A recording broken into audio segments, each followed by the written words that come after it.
Hello, and thank you for joining me for Gluten-Free 101. My name is Belle, and throughout these videos, I'm going to give you practical and useful information that will help you to transition to a strict gluten-free lifestyle. Lots of information that I wish that I had had at the time of being diagnosed with celiac disease, which was quite the process in itself. I was seeing different GPs and specialists, but I didn't have the full picture of my situation due to a missed piece of vital information. But my symptoms demanded that I continue to listen and caused me to question what was going on. I became my own detective, scientist, and advocate. It was when I made contact with an endocrinologist about some thyroid concerns that I was having that I got a hold of that missing piece of vital information, and everything turned around for the better. I finally had a concrete answer. I knew what I needed to learn, what changes I needed to make, and I could make sense of what my symptoms were telling me. I hope that if you are here now, that you have that clarity either for yourself or for someone that you know, and that these videos can help you to learn and make positive changes going forward. Throughout the series, you will learn how having celiac disease can impact your day-to-day life. Information that you aren't necessarily going to get from your gastroenterologist or your dietitian, because this information comes from living with celiac disease day in and day out, and how it affects things like your diet, wallet, social interactions, mental health, and more. Throughout the videos, you will be exploring a range of topics, including ways in which you can reduce your risk of gluten ingestion by making small changes around the house and when you go out to eat. You will learn about food labels and how to understand which labels mean that the food does contain gluten and which ones indicate that it does not contain gluten. You will see an insightful comparison between something you've possibly been eating all of your life and what the gluten-free version of that food actually contains. And we will look at the emotional journey alongside the practical and medical one, as well as tips and tricks to help navigating living with celiac disease and make it just that little bit easier. So let's get into today's topic. Gluten-free, what's next? So let's firstly start with what is gluten. Gluten is a combination of proteins that exist in a few grains that we commonly eat in the standard Australian diet. It's these proteins that give food like wheat that unique ability to stick together, to bend, to be light and fluffy. Gluten is both evident in food as it is naturally occurring in things such as wheat, barley, and rye, but it's also in many foods in less obvious ways, such as derivatives of gluten in foods like a favourite Aussie milk drink, or as additives in things like soy sauces and seasonings. Throughout your journey, you'll become more and more familiar with which foods commonly contain gluten. Now that you've decided to follow a strict gluten-free diet, next you'll need to learn how to remove all sources of gluten from your diet, including gluten from cross-contamination with gluten-containing foods. This means not only avoiding foods that naturally contain gluten or have had it added to it, but also foods that have come into contact with gluten. We will explore more in the coming videos around how to understand labelling in Australia so that you can ensure that you are picking foods that your intestines are happy to digest. If you're new to the world of celiac and you don't yet fully understand the disease, I suggest that you take some time to empower yourself by learning more. It's when you can see the damage that gluten can do to your body and the flow-on effects of that damage that you have a really strong reason for making those sometimes inconvenient changes that management of celiac disease requires. It will also help you to understand that what may seem like an insignificant amount of gluten, a crumb here and there, can actually be problematic.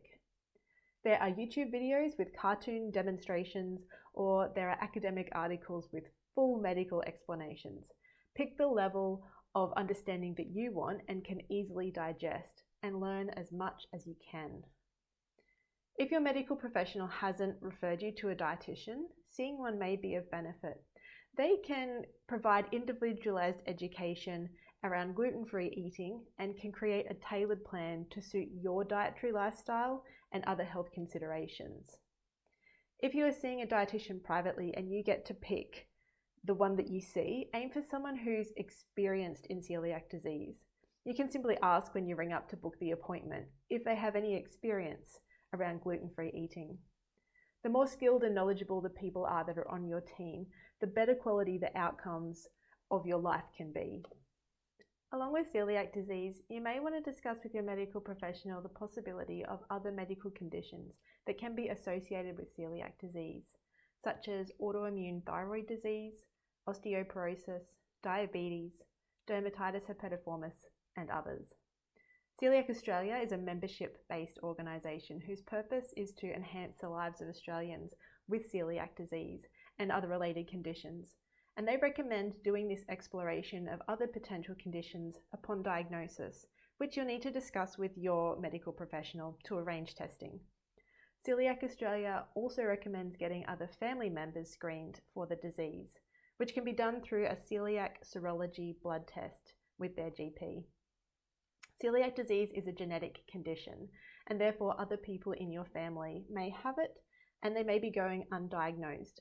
As celiac disease can be asymptomatic, meaning that people who have it don't display any symptoms alerting them to the disease being present, it can go unfound while still potentially having a detrimental effect on their health. Possibly you've come to Gluten Free 101 because you've recently been diagnosed with celiac disease and it's a completely new world to you. Or you need to live a strict gluten-free lifestyle and you just feel that there is more to learn, more tips and tricks that can make navigating this lifestyle easier. So it's at this point that I would recommend using the collective wisdom. There are thousands of other people out there with celiac disease and living a strict gluten-free diet, living and sharing each trial and error, each trial and success that you can benefit from.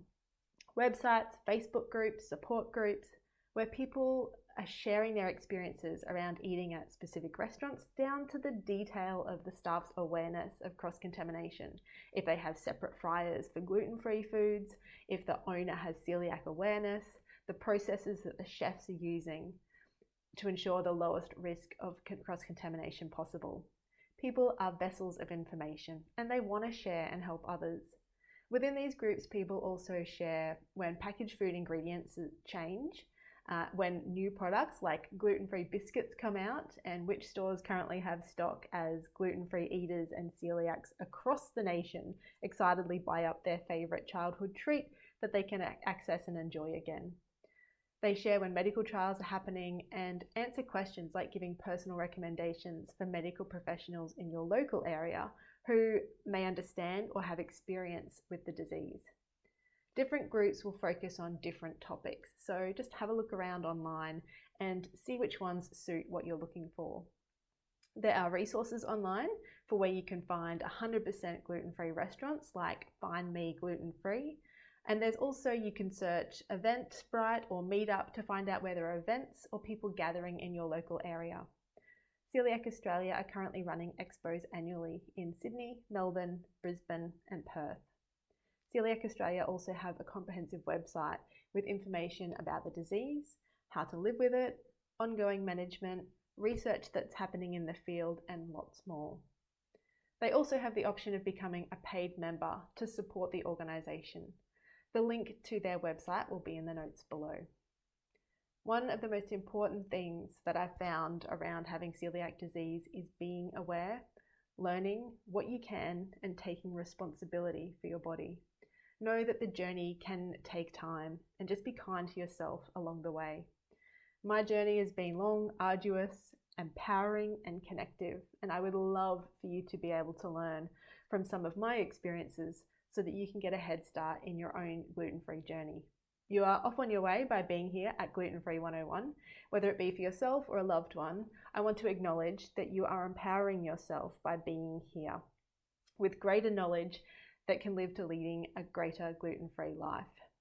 So, in summary, educate yourself on celiac disease, gluten, and which foods it can be found in. Avoid cross-contamination risks. Use apps and online resources for guidance. Consider seeing a dietitian and explore what options there are with your healthcare provider. Engage with the community for support and tips. And utilise resources from organisations like Celiac Australia.